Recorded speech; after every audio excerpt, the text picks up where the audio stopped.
Hey, you! Me? Do you like money? Yeah. Do you like Amazon gift cards?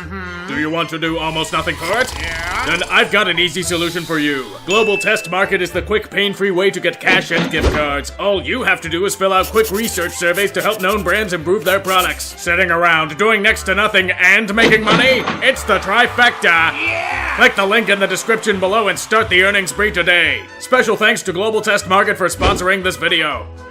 Hello, everyone. Kept you waiting, huh? Well, that's happened a good bit over the past few months, hasn't it? I just got back from a vacation a bit ago, but I figured I'd change things up a tad and talk about something I've wanted to discuss for a while. I've gotten this question a good bit over the past few months, and I figured I'd make a general video regarding it. Things like, I'm interested in doing this sort of thing, and most importantly, how do I get started? From what I've seen, there are people that are curious at making these sort of videos. I've seen a couple of people experience success, even. I've had people ask me for permission to do them. Honestly, you don't need permission to do anything. If you have an idea and the fire to do it, then do it. I'm not going to be pissed if you make sports videos. There's a lot I can't get to. Remember, in a past life, I was one of these so-called rip-offs of a more popular video maker. It only took me a decade to do something semi-original. Back on topic though, what would be my advice to anyone that's interested in doing this sort of thing? This isn't just related to sports, it can be based on anything. Finance, the business sector, history, gaming, a lot of it is interchangeable. The first piece of advice is one simple word. Write. Write some more, then keep writing, and finish it off with more writing. Allowing yourself to put your thoughts on either a computer or a pad of paper allows you to not only formulate your game plan, but keeps it organized. It helps you to weave a story, if you will. It allows you to paint an overall picture of what you're trying to say. It's also because improv is hard and I suck at it. Don't take any chances, write everything out. This also plays into my next part.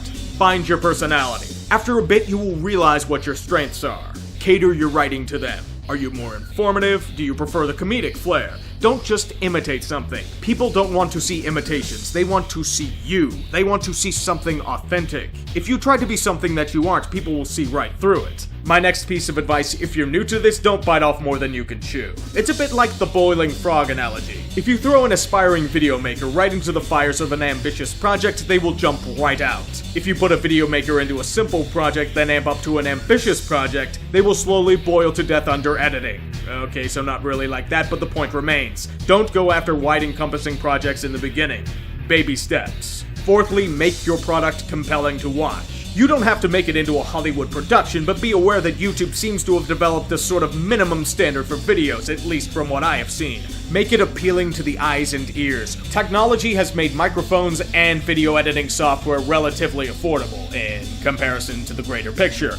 We can't get away with a video of a guy rambling on a webcam anymore. How you do it, be it by video or pictures, is up to you. To me, another big thing is to always try to find ways to improve upon yourself and your work. Find your weaknesses, hammer them out. Always try to challenge yourself to be better. Don't get complacent. Once again, people can see through this and then it just gets repetitive. Although this sounds interesting, I'm going to get this out of the way. You will be criticized. You will be shit on. People will call you out on things. They will nitpick the finest of details. This is inevitable no matter what you do. If you choose to do this sort of thing, you become a public figure. There are no exceptions to this rule. You need to be able to roll with the punches. Embrace it or just don't give a shit. That's the great thing about the public spectrum. People may like your work, but people may hate on it too. Just don't be a mundane man. Don't flag everything that hates you on sight. And finally, if you're going into this with the goal of making money or being famous, you're going to fail. As I said, you need to be authentic in doing this sort of thing. Even with me, I may have sponsorships and I'm getting income, but this is over a year and a half of doing this sort of thing. I didn't expect it, and it just happened.